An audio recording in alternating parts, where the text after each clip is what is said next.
اعوذ باللہ من الشیطان الرجیم بسم اللہ الرحمن الرحیم۔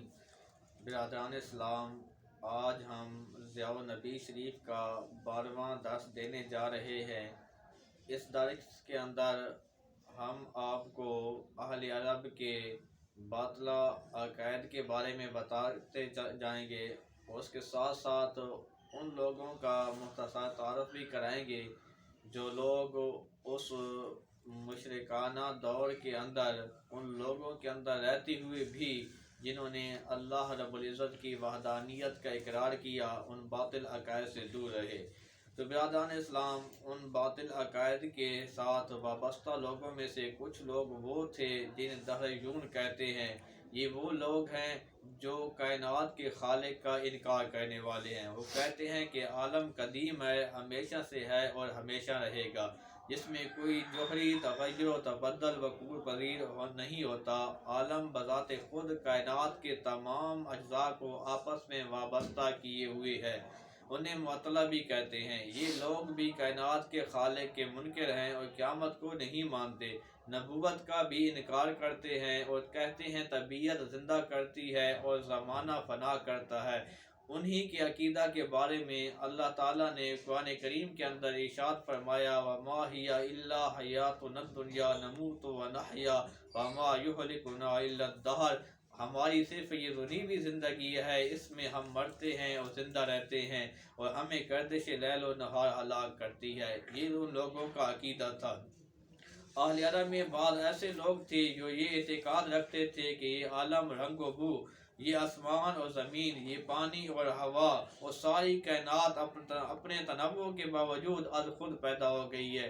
یعنی ان کا یہ عقیدہ ہوتا تھا کہ ان کو پیدا کرنے والی کوئی ذات نہیں ہے، یہ بذات خود وجود کے اندر آ گئی ہے۔ اور انہی کے عقیدوں میں سے ایک قوم ایسی تھی جنہیں صائبہ کہا جاتا ہے۔ یہ وہ قوم ہے جس کو دعوت حق دینے کے لیے اللہ رب العزت نے اپنے خلیل جناب حضرت ابراہیم علیہ نبینا علیہ الصلوۃ والسلام کو مبعوث فرمایا تھا۔ ان کا مرکز حران میں تھا۔ دجلہ و فرات کے دوابہ میں ایک قدیم شہر کا نام ہے جو بلاد مضر کا مرکز تھا۔ یہ اپنے فلاسفہ علماء کی وجہ سے بہت مشہور ہے۔ ثابت بن قرہ اور ان کی اولاد اور البطانی وغیرہ کے علماء سربلندہ ہیں۔ برادران اسلام، ان کی دو قسمیں تھی، ایک موحدین تھی اور ایک مشرکین تھی۔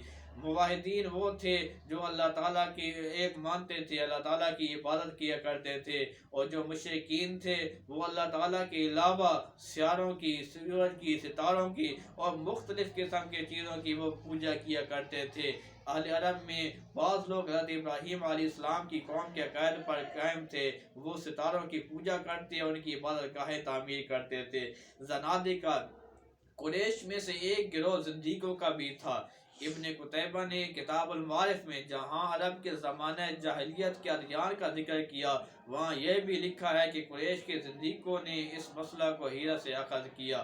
اہل ہیرا کائنات کے دو اصلوں کے قائل تھے، نور و ظلمت۔ نور خیر کا کرنے والا تھا اور ظلمت شر کی فاعل تھی۔ یہ دونوں اصل ازلی اور ابدی تھے، سمع، بصر اور ادراک کی صفت سے متصف تھے، نفس اور صوت میں مختلف تھے، ان کے فعال اور تدابیر میں تضاد تھا۔ نور خوبصورت اور خوشبودار تھا، اس کا نفس کریم، حکیم اور نفع بخش تھا، ہر قسم کی بھلائیاں، خوشیاں اور اصلاحی کام اس سے صادر ہوتے تھے۔ ظلمت اس کے برعکس تھی۔ ان کے کچھ لوگ ایسے تھے جو فرشتوں کے پجاری تھے۔ اہل عرب میں قلیل تعداد میں ایسے لوگ تھے جو فرشتوں کی پوجا کرتے تھے۔ قرآن کریم نے بھی کئی مقامات پر ان کی تردید کی ہے، اور ان میں سے بہت کم تعداد کے اندر کچھ لوگ ایسے ہی تھے جو جنات کی پوجا کرتے تھے۔ قرآن کریم نے اس کی بھی مذمت بیان کی ہے۔ کچھ لوگ آتش پرست تھے، یعنی وہ آگ کی پوجا کیا کرتے تھے۔ وہ ہر وقت آگ ان کی بھڑکتی رہتی تھی۔ مختلف مقامات پر انہوں نے آگ کی پوجا کرنے کی جگہ بنائی ہوئی تھی، وہاں کبھی بھی آگ وہ بجھنے نہیں دیتے تھے، ان کی ہر وقت ہی وہ پرستش کیا کرتے تھے۔ عقرب بن حابس یہ آتش پرست تھا، اور وکیع بن حسان کا دادا ابو الاسود بھی مجوسی تھا۔ ستاروں کے پجاری، اسی طرح کچھ لوگ تھے وہ جو ستاروں کی پوجا کیا کرتے تھے۔ وہ ستاروں سے کے سامنے اپنی منتیں مانا کرتے تھے، ان کو معبود مانتے تھے۔ تو کچھ لوگ یہودیت کا اختیار کر چکے تھے، اور اسی طرح کچھ لوگ نصرانیت کا دین اختیار کیے ہوئے تھے۔ بعض ان میں سے اہل حق بھی تھے جو ان لوگوں میں رہنے کے باوجود بھی، لیکن ابھی تک انہوں نے حضور علیہ الصلوۃ والسلام کا بعثت کا زمانہ نہیں پایا تھا، اس کے باوجود بھی میرے کریم آقا علیہ الصلوۃ والسلام کی بعثت سے پہلے بھی وہ مشرکانہ عقائد سے دور رہا کرتے تھے، وہ اللہ کی عبادت کیا کرتے تھے۔ ان میں سے ایک کا نام تھا قس بن ساعدہ الیادی۔ ان کا شمار ان لوگوں میں ہوتا ہے جنہوں نے طویل عمر پائی۔ ابی حاتم السجستانی نے اپنی تصنیف کتاب المعمرین میں لکھا ہے کہ ان کی عمر 380 سال تھی۔ انہوں نے ہمارے نبی کریم صلی اللہ تعالی علیہ وآلہ وسلم کا زمانہ پایا۔ حضور علیہ الصلوۃ والسلام کے ارشادات سننے، عہد جاہلیت میں یہ پہلے شخص تھے جو قیامت پر ایمان لے آئے۔ امام ذہبی، علامہ ابن حجر اور دیگر علماء نے ان کو صحابہ میں شمار کیا ہے، لیکن ابن سکن نے صراحت سے لکھا ہے کہ قس نے حضور علیہ الصلوۃ والسلام کی بعثت سے پہلے ہی وہ وفات پائی ہے۔ ابن سیدناس نے اپنی تصنیف السیر میں ایک واقعہ لکھا ہے جو انہوں نے اپنی سند سے حضرت ابن عباس رضی اللہ تعالی عنہما سے روایت کیا ہے۔ انہوں نے کہا کہ جالود بن عبداللہ جو اپنی قوم کے سردار تھے، رسول کریم صلی اللہ تعالی علیہ وآلہ وسلم کی خدمت عالیہ میں حاضر ہوئے اور عرض کی اس ذات کی قسم کہ جس نے آپ کو حق کے ساتھ مبعوث فرمایا ہے، میں نے تورات میں حضور علیہ الصلوۃ والسلام کی صفت پڑھی ہے۔ حضرت مسیح علیہ السلام نے آپ کی آمد کی بشارت دی، فَأَنَا أَشْهَدُ أَن لَا إِلَٰهَ إِلَّا اللَّهُ وَأَنَّكَ مُحَمَّدٌ رسول اللہ۔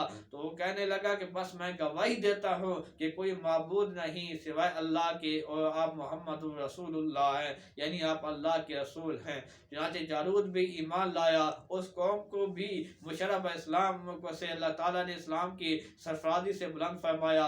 حضور علیہ الصلوۃ والسلام کو اس سے انتہائی مسرت ہوئی، خوشی ہوئی۔ حضور علیہ الصلوۃ والسلام نے پوچھا، اے جالود، وفد عبد القیس میں سے کوئی ایسا آدمی بھی ہے جو ہمیں قس کے بارے میں بتائے، اس کا تعارف کرائے، چنانچہ اس کے اخلاق سے ہمیں آگاہ کرے۔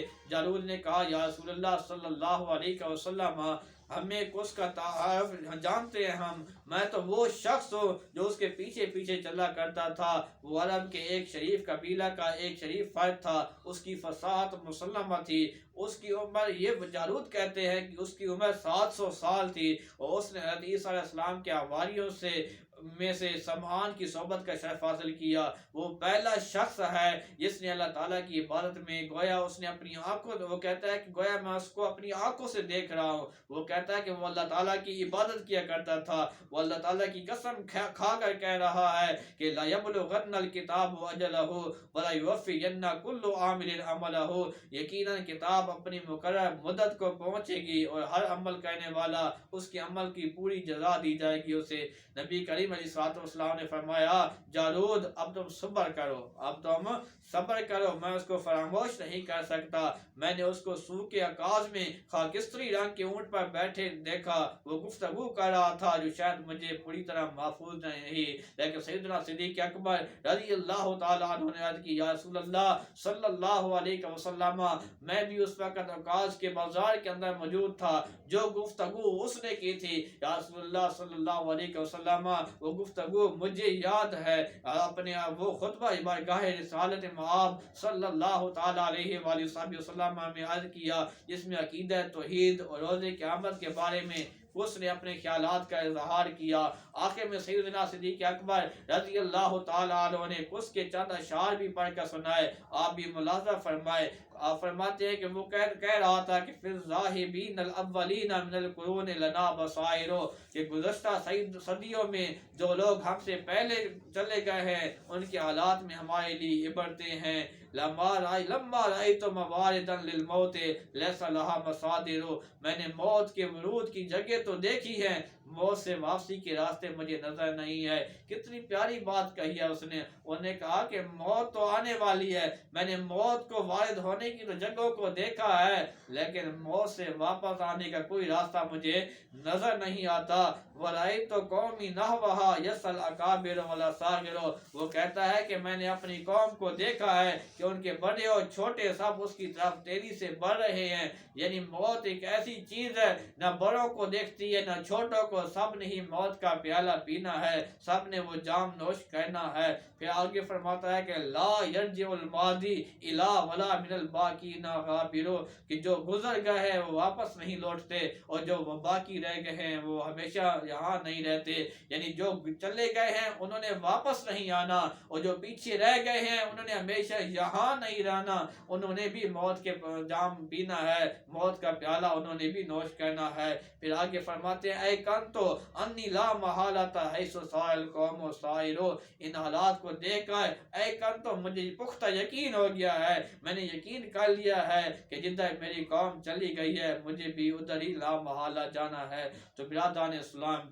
یہ تھے قوس بن ساعدہ کہ جس کا یہ عقیدہ تھا کہ وہ اپنے آپ کو اس بات کا پابند کیے ہوئے تھا کہ موت برحق ہے، ہم نے جانا ہے اس دنیا سے، ہمیشہ یہاں نہیں رہنا۔ تو برادران اسلام، اس کے بارے میں حضور علیہ الصلوۃ والسلام نے کیا فرمایا، اللہ کے محبوب نے اس کے لیے تعریف کے الفاظ کہے، آپ نے اس کی تعریف سنی۔ تو برادران اسلام، انسان کو جہاں بھی رہے، جس معاشرے کے اندر رہے، تو ہمیں حدیث نبی علیہ الصلوۃ والسلام کے صحابہ کی، نبی علیہ الصلوۃ والسلام کے غلاموں کی سیرت یہ باتیں بتاتی ہیں کہ انسان جس حالت میں رہے، چاہے مشرقوں کے اندر رہے، چاہے ظلمت کے اندر رہے، چاہے جس دور کے اندر رہتا ہے، اسے اللہ تعالیٰ کی وحدانیت کا دامن تھامے رکھنا چاہیے، اللہ تعالیٰ کی وحدانیت کا اقرار کرنا چاہیے۔ پھر اللہ تعالیٰ اس بندوں کے نام کو زندہ رکھتا ہے، ان کے کاموں کو بھی زندہ رکھتا ہے۔ اللہ تبارک و تعالیٰ ہم سب کو عمل کرنے کی توفیق عطا فرمائے۔ وآخر دعوانا الحمدللہ رب العالمین۔